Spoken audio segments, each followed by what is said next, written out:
Welcome back to Logline of Two. Kali ini kita mau bahas soal Hereditary. Padahal nggak ada apa-apa, tapi kita kayak hantunya tuh di otak gue. Film ini lumayan berat, baik dari segi visual, mental health juga, dan itu tadi emosional banget deh pokoknya. trauma. Kayak real. Di sini juga pasti di Indonesia juga ada lah kayak gitu-gitu ya. Itu tuh kayak sekte-sekte lah istilahnya ya. Iya nggak sih sekte-sekte? Gue nggak tahu kalau di Indonesia ada atau enggak, gue nggak mau Iya, tahu. iya, Maksud gue iya. inti dari film ini adalah warisan, trauma dan burdens gitu. Iya. Orang tua itu bisa turun ke anak-anak. Momen tak terlupakan. Momen kecelakaan Charlie. Oh iya. Itu hening, nggak ada teriakan, cuma keheningan dan rasa bersalah yang brutal banget dari Peter. Logline gua, seberapa banyak pilihan kita yang benar-benar pilihan kita. Oh iya Gitu. iya.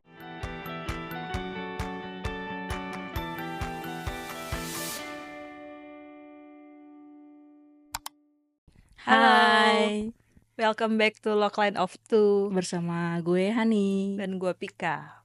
Kita nge-review film atau series itu bukan berdasarkan tayangnya kapan, yang terbaru Iya, yang gitu-gitu. terbaru atau yang happening. Ini tuh bener-bener film atau series yang ngena di kita, yang bikin kita mikir setelah nonton film itu atau series itu. Iya, Dan jadi pas ya, kita jadi selesai nonton tuh kepikiran. Terus jadi ngulik-ngulik, browsing jadinya itu siapa iya. sih pemerannya siapa, Terus terus plot-plotnya kenapa kayak gitu. terus kenapa kayak gitu, sampai sedetail itu. Jadi kayak bener-bener kayak bikin kita overthinking lah ya. Iya. Dan kita. kali ini kita mau bahas soal Hereditary.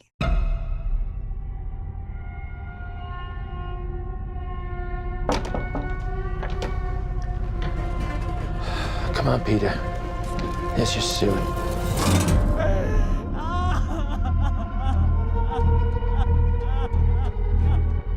It's heartening to see so many strange new faces here today.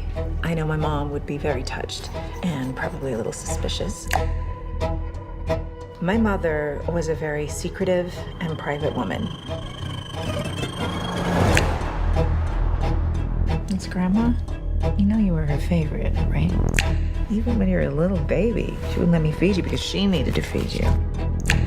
She was a very difficult woman, which maybe explains me. I recognize you from your mother. What? Sometimes I swear I can feel them in the room. Oh my God, what's that? She isn't gone.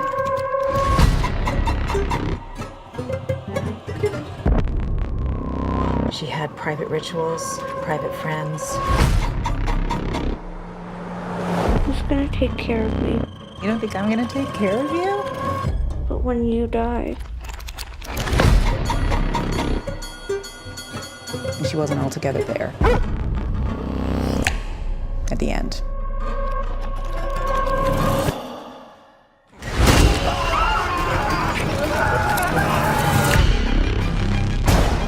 I don't like this. Dad, I don't like this. What's happening? Peter!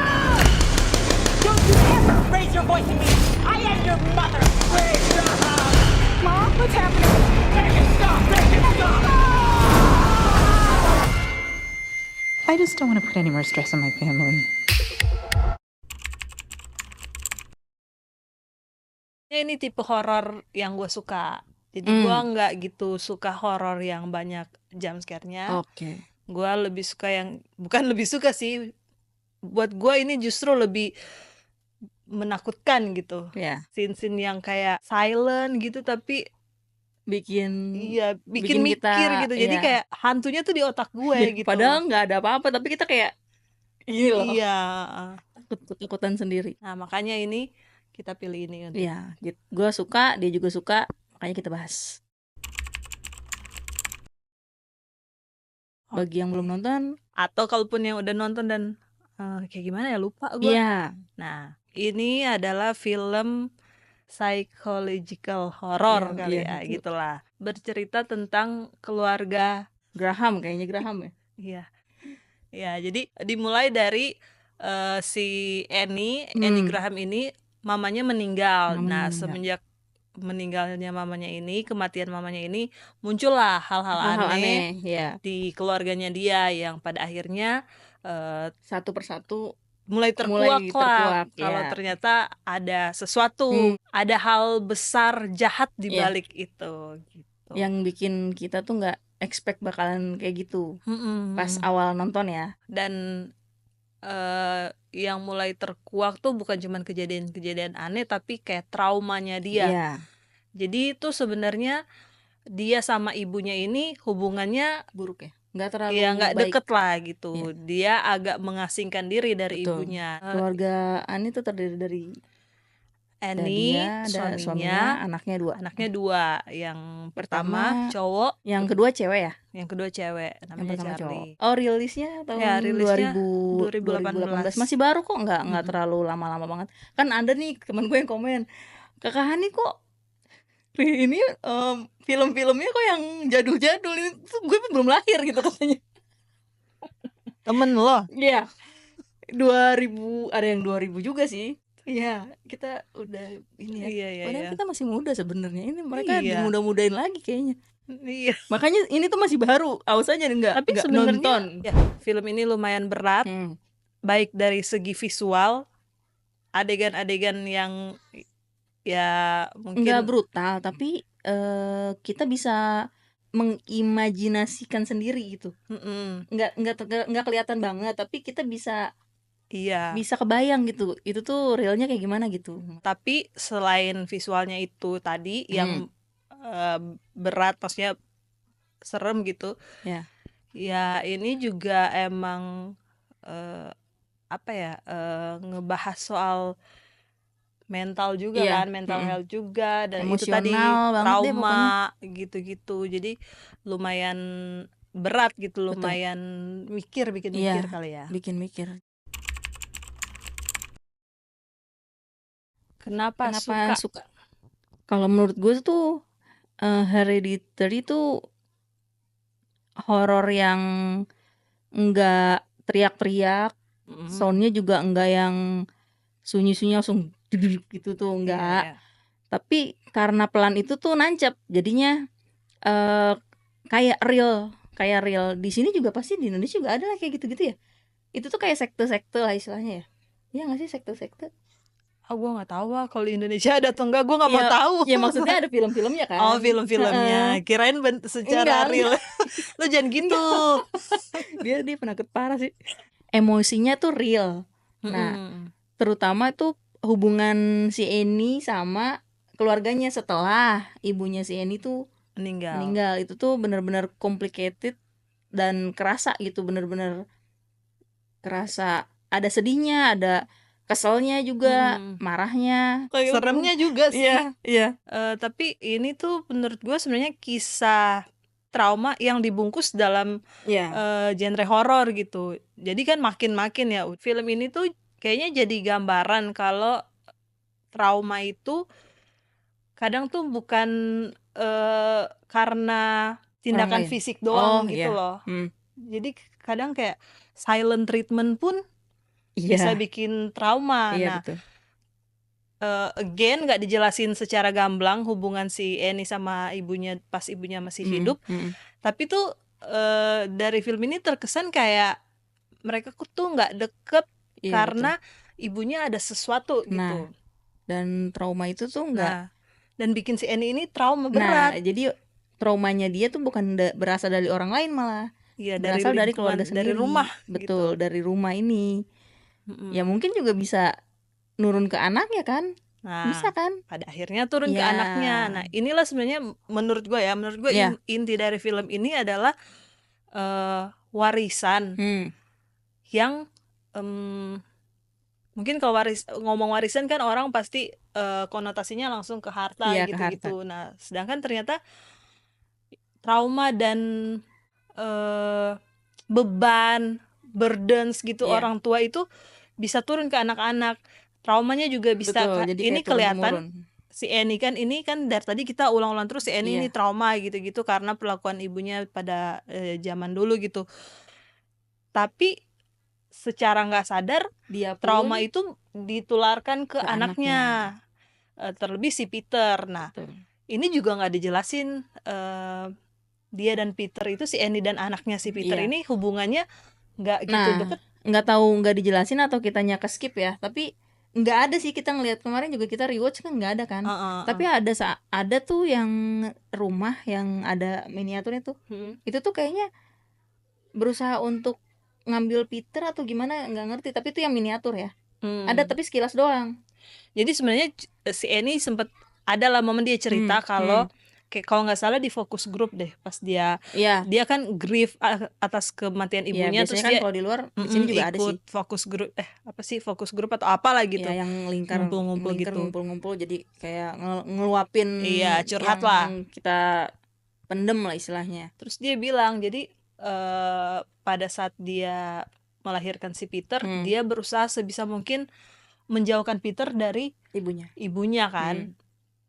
Nah, berarti kan setelah dia punya Charlie, adanya si Peter, justru si Charlie ini malah deket kan sama ibunya. Nah, itu gue bingung kenapa pas Peter dia protek banget, tapi pas Charlie bisa aja gitu deket sama ibunya. Tapi kan Charlie pas gede justru dia nggak deket sama Peter, malah deket sama Charlie. Agak di situ gue agak bingung sih. Nah, terus juga si Charlie juga bilang kalau neneknya tuh maunya ya kenapa dia cewek gitu kan. Kayaknya dia tuh cowok gitu lah istilahnya. Nah, jadi si Annie itu punya beban kecemasan dan ketakutan, apalah ya, terluka secara emosi gitu. Betul. Dan akhirnya turun ke anaknya si Peter. Peter juga merasakan hal yang sama gitu. Kasian sih sama si Peter ini. Iya, paling kasihan Peter. Momen tak terlupakan. Momen kecelakaan Charlie. Oh iya. Itu tuh benar-benar nggak ada musik sama sekali. Itu hening kan? Itu hening, nggak ada teriakan, cuma keheningan dan rasa bersalah yang brutal banget dari Peter.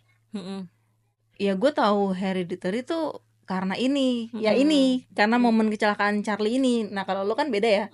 Nah ini tuh benar-benar kayak yang bikin gue masih inget dari awal dia habis dari rumah temennya sampai di mobil sampai dia pulang ke rumah itu masih inget banget, bener-bener inget banget. Jadi ya ini kan udah 2018 ya, jadi maksudnya kayaknya udah nggak bakalan spoiler ya, maksudnya orang-orang udah tahu juga. Sih. Jadi si Charlie ini kecelakaan gitu kan, kecelakaan terus kayak ini terpisah lah. Iya itu sih. Gak ada suara sama sekali tuh, nggak ada suara sama sekali. Scene yang pas nyorot si muka Peter itu bener-bener kerasa takut, kayak sedih, terus aduh gue udah salah nih, tapi gue harus gimana. Dan dia dia nggak berani ngeliat ke belakang sih, ya kan, langsung kayak itu tuh lebih ke guilt-nya dia itu beneran loh, diem doang, terus kayak ya udah, kayak gue harus ngomong apa ke bokap nyokap gitu kali ya. Wah itu udah parah sih. Ya udah, lanjut lu. Kalau gue ya itu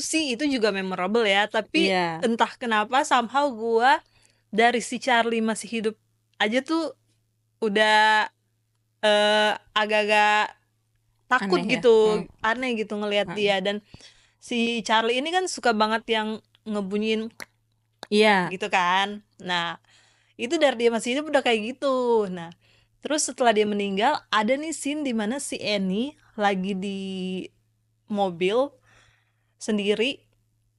Sebenarnya gue udah kebaca wah ini jangan-jangan pasti, bukan kebaca sih, gue lebih ke antisipasi, dia di mobil jangan-jangan, soalnya si Charlie ini pernah ada scene pas dia masih hidup ya, di mobil di belakang, terus dia kayak gitu kan, terus si Annie lihat dari spion gitu, terus pas dia udah meninggal si Annie sendiri di mobil, gue selalu antisipasi, tapi gue tetap kaget pas beneran ada. Iya emang beneran kaget sih dia.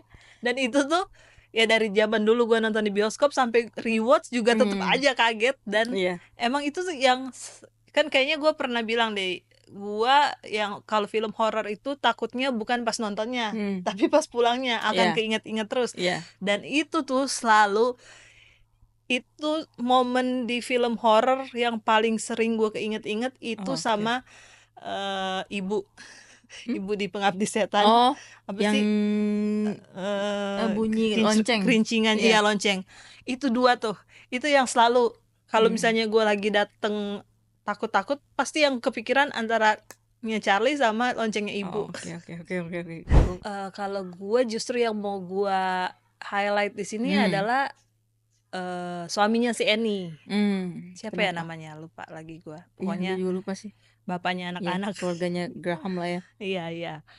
Dia gue tuh ngebayangin jadi dia tuh gimana, dimana dia outsider, bener-bener totally stranger masuk ke keluarga itu. Iya sih. Tanpa tahu apapun dan tanpa sepengetahuan dia terlibat dalam hal evil gitu loh. Maksudnya keluarganya sekte-sekte itu ya. Dan ya walaupun si Annie juga awalnya kan emang nggak tahu gitu. Nggak tahu, iya.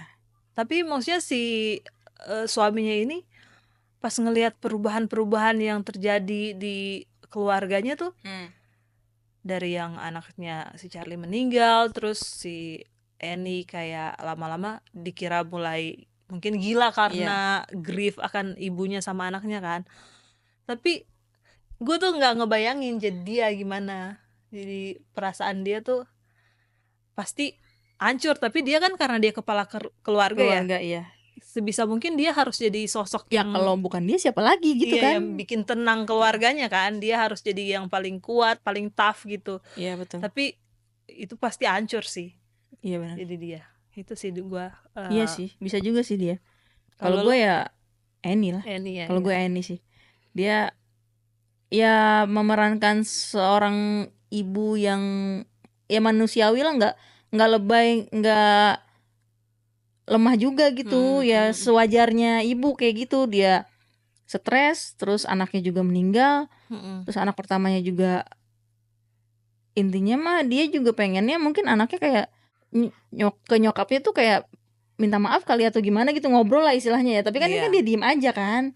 Dia juga kayak beban ya, itu anak gue, terus yang nyetir juga anak gue juga gitu kan. Jadi dia psikisnya kena. Iya. Dimana dia berduka kehilangan anaknya, sedangkan yang menghilangkan anaknya itu meskipun adalah anaknya juga. Meskipun nggak sengaja ya, tapi tetap aja anaknya juga gitu. Gimana? Jadi kayak kasarnya stres. Lo harusnya benci sama pembunuh anak lo, tapi yang bunuh anak lo yang satu lagi gitu. Dan ini tuh aktingnya luar biasa. Iya. Keren banget sih. Ini lebih ke acting kalau gue. Kalau lo kan lebih ke itunya ya, maksudnya pemerannya ya di situ ya. Lebih ke karakternya. Oh iya, karakternya, lebih ke karakternya. Endingnya menurut gue ya disturbing lah ya. Karena kita dari awal gue kira ini film horor yang bakalan ada pas Charlie meninggal tuh bakalan dihantuin gitu loh. Awalnya kan gue mikirnya kayak gitu, hantu Charlie sama hantu neneknya. Ternyata ya ini tuh bener-bener kayak sekte. Lumayan plot twist sih. Betul ini plot twist. Dari awal ada clue-cluenya. Pas endingnya tuh kayak pantes ini gitu. Jadinya pas ending kayak hah? Nah, awalnya kan gue kira filmnya tentang horor itu dan tentang kehilangan anak kan. Dia stres atau depresi. Ternyata tentang pengorbanan untuk kultus setan. Iya. Nah kalau gue ya endingnya tadi udah dijelasin Hani. Mungkin lebih ngebahas ke kontroversi atau gosip kali ya. Oke. Nah kan lo tadi bilang si Tony ini meranin si Annie ini bagus banget. Iya. Emang bagus banget.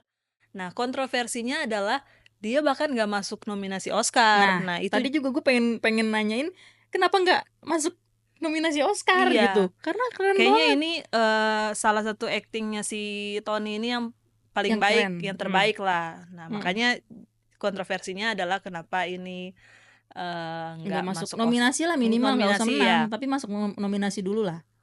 Dan menurut gua sebenarnya endingnya ini tuh pas. Kadang nah ini juga jadi kontroversi. Kadang ada orang yang bilang nggak wajar gitu, endingnya nggak wajar, aneh gitu. Kalau menurut gue justru pas, karena ini kan keseluruhan film ini sebenarnya menceritakan tentang tadi yang gue bilang, warisan yang dari orang tua yang kita nggak pengen gitu. Betul. Jadi ya diwariskan aja gitu, kita mau nggak mau harus terima. Dimana si Annie ini harus terima kalau anaknya akan dijadikan media untuk iblis yang disembah si mamanya ya. Itu kan bentuk warisan juga ya. Iya, karena ya mau nggak mau ya itu nyokapnya, Dan harus Iya. keturunannya kan. Iya. Dan dia anaknya, ya mau gak mau anaknya dia. Jadi sesuatu yang dia nggak sign up for that, tapi Betul. ya emang kayak ibarat kata udah di lock lah dari awal gitu Iya. kan. Jadi ini kan sebenarnya tema besarnya adalah dimana kadang pilihan-pilihan kita tuh apa benar pilihan kita atau sebenarnya udah ditentuin dari dulu gitu. Dari Dan atas-atasnya. iya gitu sih. Terus jadi buat gua endingnya tuh pas untuk menggambarkan itu, dimana seorang anak mau nggak mau harus terima warisan yang dari Betul. orang tuanya, dimana si Peter ini mau nggak mau harus terima Dia badannya. jadi tumbal Iya istilahnya. gitu, jadi tumbal. Kalau warisannya duit sih Ya emang gue yang mau, tapi ya gue mau gitu. ya udah nggak ada salahnya gitu. Iya. Kalau ini Kalau kan ini kan gimana, tapi tetap harus diterima. Istilahnya gitu aja sih. iya. Simpelnya ya. Warisan ya kalau duit mah pasti nggak ada yang nggak mau, meskipun nggak mau. Kayaknya nggak ada yang nggak mau deh. Kayaknya kalau dapat Kali aja gue mau coba dari nol. Iya, dari nol juga tetap Bullshit. aja. Iya, kalau misalkan atas-atasnya ya gitu aja sih istilahnya. Iya. Lo dulu. Nah, tadi juga udah di-spill dikit-dikit. Kan gue awalnya ngiranya ini film tentang horor yang ngagetin, terus tentang kerasukan. Karena kan dia main Ouija itu kan. Iya. Ternyata pas gue lihat lagi di masa gue yang agak mudaan agak mudaan dikit gitu, ke tua gitu kan. Ini tuh Sekarang kan masih muda ya, Iya. mudaan dikit. mudaan ya. Kemarin kan muda banget, sekarang mudaan lagi. Iya. Jadi tuh kayak Pika tadi cerita sih. Pas gue nonton lagi, rewatch lagi, ternyata ini tuh tentang trauma antar generasi. Benar. Yang warisan itu tadi. Iya. Jadi ya awalnya gue kira ini film horor yang kesurupan, terus tiba-tiba ada hantu dateng, terus dirasukin, terus ya udah gitu-gitu aja. Ternyata beda banget. Jauh lebih deep ya Betul. maknanya dari Sedih film sih. ini. Iya. Kayak ini film horor. Biasanya kan kalau film-film dengan makna yang dalam gitu film-film drama Iya, kayak betul, gitu-gitu betul, kan. betul. Tapi ini film horor tapi justru ini Iya, lebih sedih sih. maknanya justru Iya, jauh apalagi banget. yang di scene yang mereka makan di meja makan itu, yang bertiga. Oh iya, Itu gua tuh lumayan stres nonton itu karena gua jadi bolak-balik. Pas si Annie ngomong, gue jadi Annie. Iya, betul. Perasaan gue jadi Annie. Pas si Betul. Peter, Iya, jadi gini, pas iya, gue gini. jadi Annie, gue kayak kesel sama si Peter. Iya. Tapi pas si Peter ngomong, gue jadi Peter, Iya. gue kesel sama Annie kayak gitu loh. Nah, Jadi terus agak-agak pas bapaknya ngomong juga cukup dia juga bingung kan. Iya, Di satu iya. sisi istrinya, di satu sisi anaknya, dia harus mihak siapa, tapi ya nggak bisa. Iya, jadi kita tuh jadi bertransformasi ke Betul. karakter itu masing-masing. Iya. Dan itu melelahkan lah. Iya, melelahkan dan ya apa sih bahasanya Menguras. tuh? Menguras emosi, menguras banget. mikir juga gitu. Gue sih mungkin bukan perspektif ya, karena ini kan sebenarnya 2018 ya. Betul. Masih baru lah ya. Dan gue waktu itu bilang kayaknya separuh hidup gue ketinggalan di 2019 gitu. Jadi kayak dari 2018 sebenarnya masih sama-sama aja sama Iya. sekarang. Mungkin gue lebih ke gimana gue sekarang merefleksikan film ini. Anjay, curhat nih gue.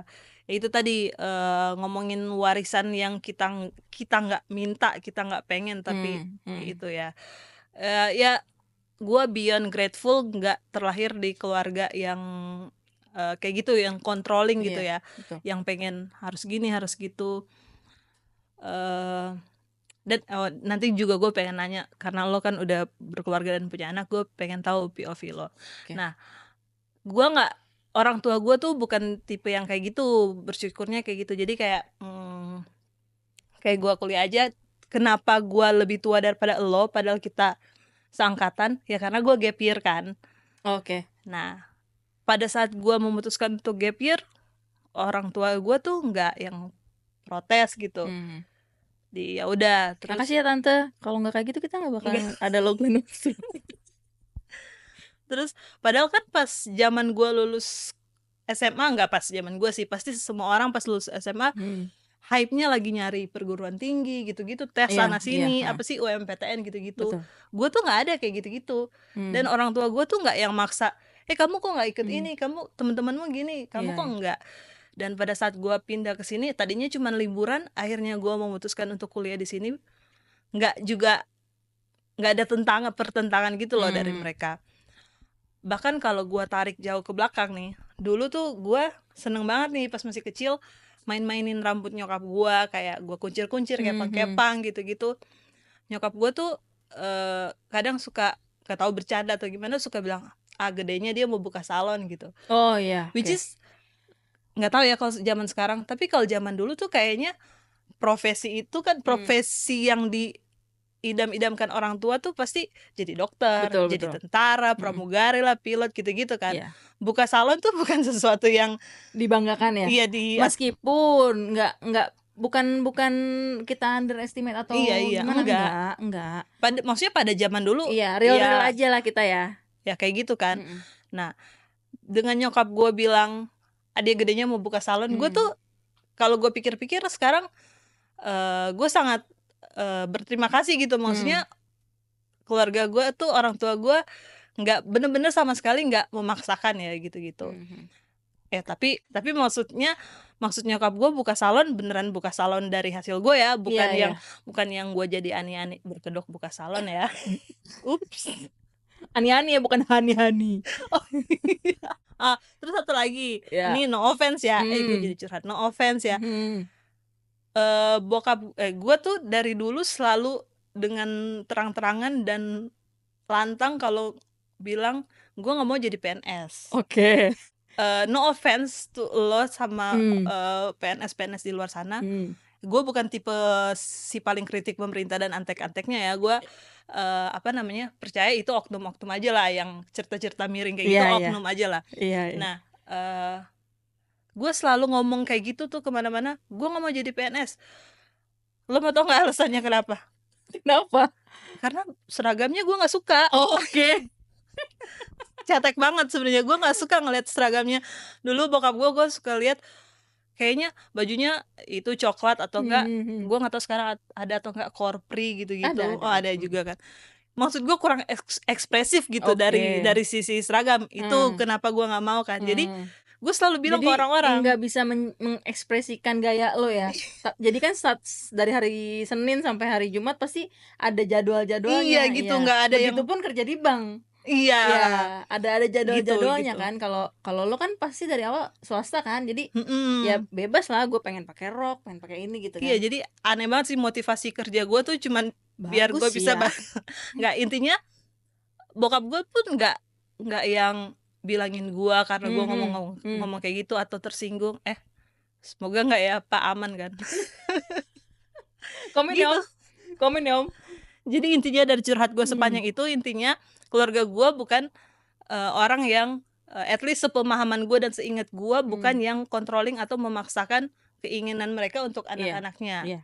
Tapi tetap aja melalui film ini gue jadi refleksi, gue jadi takut gitu kalau gue nanti punya anak bakalan kayak gimana. Akankah gue kayak mereka, nggak memaksakan harapan dan cita-cita gue ke anak-anak gue. Bisa aja gue maksa anak gue atau nyuruh anak gue buat kursus ngoding sejak dini. Ya kan? Iya kan? Programmer dia. Gitu, jadi kayak gue punya ketakutan, akankah gue bisa menahan ego gue untuk nggak maksain. Akankah lo bisa kayak nyokap bokap lo sesantai itu. Cuman yang penting bener-bener ngasih kontrol penuh ke anaknya. Cuman ya ngebimbing dan support aja gitu. Ngarahin ya, jangan sampai keluar jalur aja lah gitu, at least. Nah, ini kayaknya pembahasan kita paling seru nih. Iya gak sih? Nah ini karena gue pengen nanya ke lo nih. Curcol ya. Karena gue pengen nanya ke lo sebagai seorang ibu dan kakak ya? Ibu dan kakak. Gimana lo juga gitu nggak punya ketakutan kayak gitu di mana saat lo membesarkan anak lo, kayak ada nggak sih ketakutan kayak gitu lo? Pas anak gue baru lahir sih ada. Ya. Jadi gue sama laki gue kan. Mm-mm. Nggak mau anak gue kayak nanti makannya ini harus ini, nggak boleh makan ini, nggak boleh makan ini gitu ya. Itu tuh makanan dulu nih, kan masih bayi. Tapi lama-lama anak gue jadi picky eater, bro. Dari situ aja udah salah kan. Jadi bukan salah sih sebenarnya, ya masing-masing anak beda ya. Ini anak pertama gue kayak gitu sampai sekarang. Nah itu tuh gue kayak ngerasa bersalah dari awal tuh. Kayaknya nggak gini deh harusnya. Tapi kan gue nggak tahu juga ya harusnya seperti apa. Gue kan ya namanya juga gue bukan orang kesehatan. Ngelihat TikTok, ngelihat YouTube harus apa, MPASI gitu kan. Dari anak kedua gue nggak kayak gitu gue. Lo belajar dari kesalahan. Nah udah gedenya anak gue kan udah sekolah. Pernah sih gue nanya mau les, neneknya kan jago Jerman, ontinya juga jago Jerman, gue jago apa ya, nggak ada. Jadi pengen dong anak gue jago juga kayak onti sama neneknya kan. Pengen tuh gue bilang mau nggak kursus Jerman gitu kan. Dia sih bilang nggak mau karena dia pemalu. Di podcast lo aja yang dia punya podcastnya banyak ya, di podcast lo aja dia malu kan. Even itu cuma di ruangan berdua doang gitu, nggak mau dia. Jadi gue gimana caranya sekarang itu bikin dia nggak malu dulu deh. Tapi gue nggak ada hasrat untuk maksa anak gue, ya pemaksaan lo harus ini enggak sih. Untuk belajar pun di rumah ada nyokap gue juga kan, nyokap gue ngajarin. Ya alhamdulillah dia dapat ranking. Meskipun mungkin di luar sana pasti ngiranya itu mah ibu neneknya guru atau misalkan belum itu tentu mah ya kan kita nggak tahu ya. Karena dulu kecil gue digituin padahal itu hasil gue sendiri. Nah jadi intinya sih gue nggak kayak pengennya sih kayak nyokap bokap lo sih, support tapi nggak keluar jalur gitu aja sih sebenarnya. Balik lagi ke anak kan, kita nggak tahu nih anaknya mungkin mau aja misalkan dipaksa, nanti mama nggak boleh ini ya, nanti kalau misalkan kamu nggak kursus bisa jadi kan. Itu kan berarti ancaman kan. Tapi kan pas dia memulai kursus belum tentu dia enjoy, belum tentu dia seneng. Bisa sih bisa, tapi kan dia mungkin ada trauma atau gimana, kita nggak tahu. Mungkin yang nggak tahu ya, dari pemikiran gue kayaknya yang terbaik adalah kita buka jalan aja sebanyak-banyaknya buat. Jadi apapun gue tanyain, mau kursus nyanyi, mau kursus bahasa Inggris, mau kursus ngegambar, kemarin udah pernah ngegambar. Tapi karena nggak signifikan dianya, terus juga dianya ya udah deh mah nggak lanjut, ya udah nggak lanjut. Ya nggak apa-apa, yang penting yang penting dicoba. Iya, mau kursus apa lagi? Selalu gue tanya, mau kursus piano, mau kursus apa? Ya udah ayo. Ngoding. Gak apa-apa, siapa tahu dia mau ngoding. Mamanya aja udah pusing. Gimana nanti kalau dia nanya, "Ma ini gimana?" Gue tambah pusing dong. Kalau dia kursus Jerman kan ya tanya nenek aja, tanya Odi aja gitu dong. Kalau ini ntar gue pusing dong kuenya. Kan mama kuliahnya itu kok. Nggak denger. Nah tapi maksudnya kadang juga mungkin orang tua memaksa tuh kadang nggak sadar gitu. Ngerti nggak? Kadang kayak misalnya lagi pingsan gitu. Enggak. Misalnya mungkin contoh kecilnya, keren ya pilot bisa bawa pesawat, kamu mau nggak jadi pilot? Itu kan secara nggak langsung sebenarnya bukan memaksa ya, udah mengarahkan gitu. Kayak dokter bisa ketemu banyak pasien atau apalah gitu, ngobatin lo, bisa nanti ngobatin kamu, kalau sakit, kamu nanti bisa ngobatin orang kayak gitu kan. gitu kan. Ya mungkin nggak sadar itu sebenarnya kayak impian kita kan. Betul. Siapa Impian sih kita mempunyai anak ya dokter, pilot, siapa yang nggak mau? Siapa sih orang tua yang orang tua semuanya pasti mau yang terbaik lah. Nah ya tapi ya kayaknya gue pernah dengar dan emang bener kalau yang bertumbuh tuh bukan cuman anak. Betul. Orang tua pun ikut bertumbuh kan. Nggak ada orang tua yang kayak pas brojol awal langsung gue udah jago parenting nih. Betul. Makanya tadi yang gue bilang tadi kan, belajar dari kesalahan, meskipun gue belajar pun belum tentu benar. Pasti selalu belajar terus lah istilahnya. Rumah mantap aja mama, bertumbuh. hebat. Nanti gue bertumbuh, masa kita enggak. Nanti gue kursus ya sama lo ya, private. Kita aja setting podcast bertumbuh. deh. Kita aja dari yang mikrofonnya yang nempel-nempel. Ada yang komen temen gue, Kak keren banget sekarang udah pakai mic gitu kan. Iyalah, kita kan bertumbuh. Tapi ada juga yang pakai yang tempel dong. Ya dia nggak tahu yang ditempel suaranya lebih indah yang ini kan kita. Ini tuh gue suaranya kayak Taylor Swift. Kalau di sini gue kayak Siapa yang main di sini? Kayak Elena Gilbert kok di sini. Kok di sini kok kayak Taylor Swift. Kerenan di sini. Halo. Nih, anaknya nih mau ikut. Trauma itu bisa nempel kayak darah. Dan kadang yang paling nyeremin itu bukan arwah, tapi kenangan keluarga sendiri. Aduh, trauma ya. Benar-benar mulut tajam tuh bisa. Iya. Kan kita kan dari kemarin kayak pembulian di luar kan. Ini bisa di dalam diri kita sendiri gitu. Di dalam rumah gitu ya. Dari orang yang terdekat yang seharusnya jadi orang yang paling sayang, kita. Paling ngedukung, paling nge-backup, paling ngelindungin. Malah jadi sumber utama kehancuran kita. Anjay. Gue juga baca deh logline gue. Seberapa banyak pilihan kita yang benar-benar pilihan kita. Oh iya gitu. iya. Karena ya ini mungkin kita nggak tahu, kita secara nggak sadar mungkin ada beberapa pilihan kita yang sebenarnya sudah diarahkan atau sudah ditentukan untuk kita pilih gitu. Betul. Dari kita kecil, baik dari keluarga atau dari lingkungan atau dari ekspektasi orang-orang. Iya, bisa aja. Oke, terima kasih. Jangan lupa subscribe, like, komen, share. Siapa tahu kita bisa ngobrol di komen ya. Kak ini dong ya. Siapa tahu gue sama Pika suka. Oh iya boleh deh kayak gitu-gitu. Kita ngobrol dulu aja. Iya. Dan kalian nonton gak sih ini Hereditary? Kalau nonton share juga pendapat kalian atau logline versi kalian di komen. Kalau belum nonton ya siapa tahu jadi pas nonton kita di sini. Tapi sih gue saranin sih nonton sih. Iya itu bagus banget. Oke. Bye bye.